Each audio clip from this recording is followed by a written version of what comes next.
JBNN keep you informed. I'm Michelle Jones. Before we get into the news, please remember to like, subscribe, leave a comment, and to share the news with someone today. Now on to the news. Council for the Raytown Division says some JLP MPs are disrespecting constituents.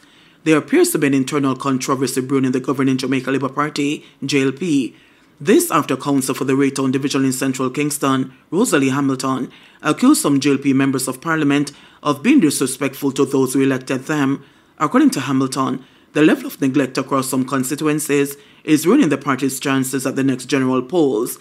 Councillor Hamilton made the claims in a leaked voice note.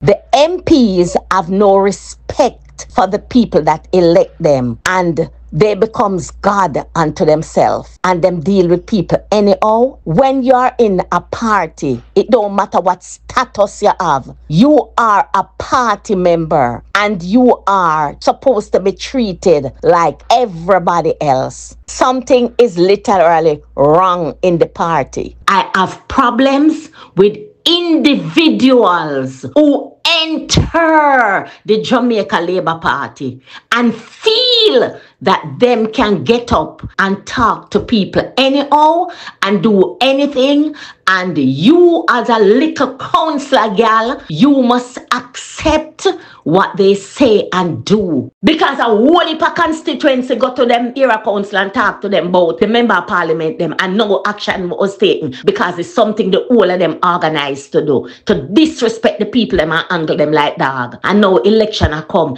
the leader of the party have to do house to house. The leader of the party have to go up on platform. I beg the workers them for support the party. That should never be. No leader Labour Party never have to do that. When the MP them done damage up the seat them, Mr. Siaga fire them, run them way. You have some people around Andrew where claim say them loyal, where a go on like say them can talk up and them can do. Me well want them take me on. Me a talk for them take me on and them not take me on. Them a grumble. And a grumble no for grumble. Uno for come out and talk. Because me can tell uno now come through back door in a Labour Party and come put out the people them who risk them life and stayed with this party when uno go to college go get uno education and never go there for politics. And because uno intellect, uno for come in, come do as uno like, and people for shut up their mouth. Uno can't make me shut up my mouth. 2 women charged with simple larceny. 2 women, one of whom the police had been seeking for more than a year, have been charged with simple larceny. The women have been identified as 41-year-old Tanisha Rose of a Penwood Road address and 47-year-old Nicole Davis of Seaview Gardens. The 2 were held close to midday on Thursday by undercover police at the intersection of Barry Street and Matthews Lane in downtown Kingston.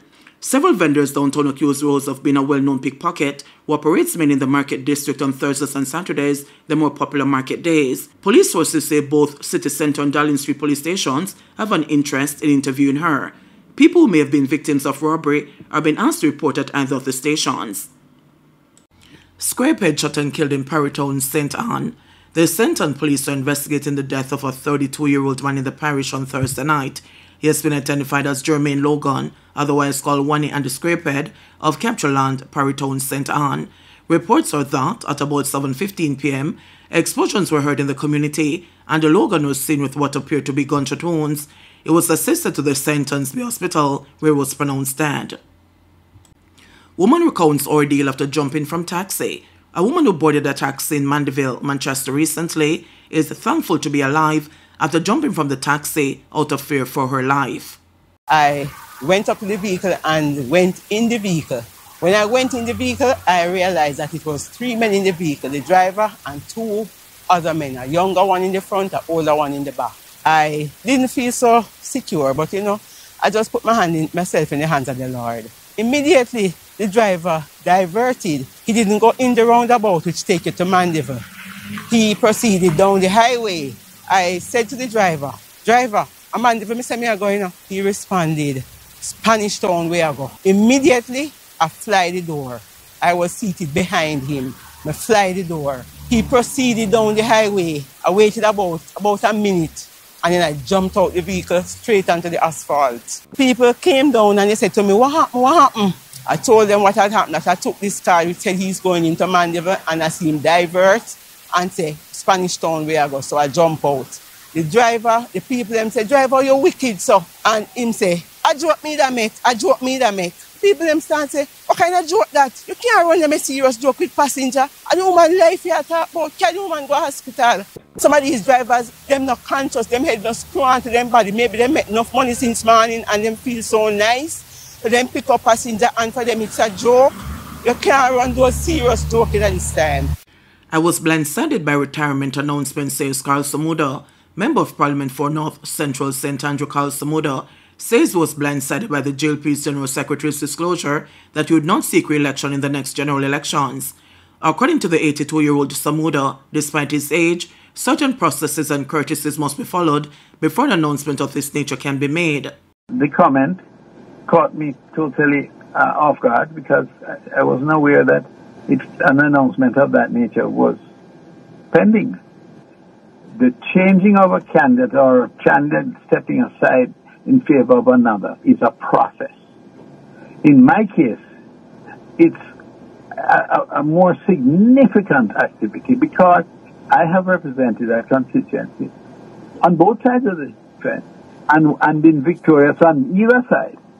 For the last 44 years, Mike Henry and I are the longest, and I want you to make note of it. Mike Henry and I are the longest serving members of Parliament in the history of politics in the region. Understand me? Not in the parish, in the region. We surpassed all others who have contested elections in this country. In my own case, that's added significance that part of that period I defended the constituency. I represented the People's National Party in the same constituency. So that's why I say I would have much rather a discussion. And in any event, I, as a member of Parliament, or the people who have supported me over these many, many years, the courtesy of advising them in concrete terms, not by rumor. And I was well on the way, and as you would expect, I was preparing to engage that process. Dr. Chang, who made the announcement on Thursday, also said Mike Henry, the 89-year-old MP for Central Clarendon, who holds a record with Samuda, will also retire. JLP distanced itself from shooting incident in Lyson, St. Thomas. The Jamaica Labour Party's Darrell Vaz has distanced the party from a shooting incident in Lyson, St. Thomas, which the People's National Party has suggested was politically motivated. The PNP wrote to Police Commissioner Dr. Kevin Blake, indicated that it had received a report of thugs in the licensed area tearing down orange flags and firing shots Thursday morning. Vaz was on duty at the polling station at Licensed Primary School for the by-election in the Morant Bay Division, said the incident is troubling. Because on the eve of an election, that is a strategy that's employed to intimidate and to keep strongholds of parties from being afraid to come out. That doesn't work anymore. So the JLP is essentially distancing itself from any affiliation? Absolutely. For me, that does more harm than good. What you must campaign on, which I always tell people, the reason for my success is campaign on issues and plans, not on personalities and distractions. Lawyer proposes 3-year sentence to university student accused of kidnapping and torturing ex-girlfriend. A civil case has been brought against Matthew Hyde, even as defense attorneys petitioned to keep his prison time down to as low as 3 years in his criminal case for the 2023 torture and forced captivity of his ex-girlfriend.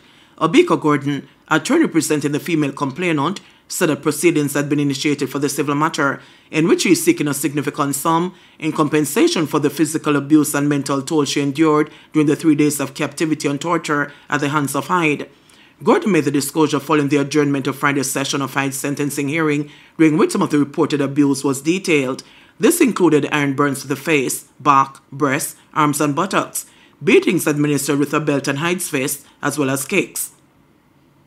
During the proceeding, Patrick Peterkin, Hyde's attorney, confirmed that the defense has the intention to pay some form of restitution, but could not at the time say what that amount would be. For his part, Peter King's extensive presentations included the contents of an evaluation citing Hyde's history of psychiatric challenges. It found that Hyde suffered from physical and emotional abuse, chronic post-traumatic stress disorder, and borderline personality disorder. He is not, however, unable to be reformed, Peter King read to the court. Depressive episodes and an instance of a drug overdose were also laid before the court for consideration. Peter King further cited the report, which stated Hyde did not show an immediate risk of violent behavior.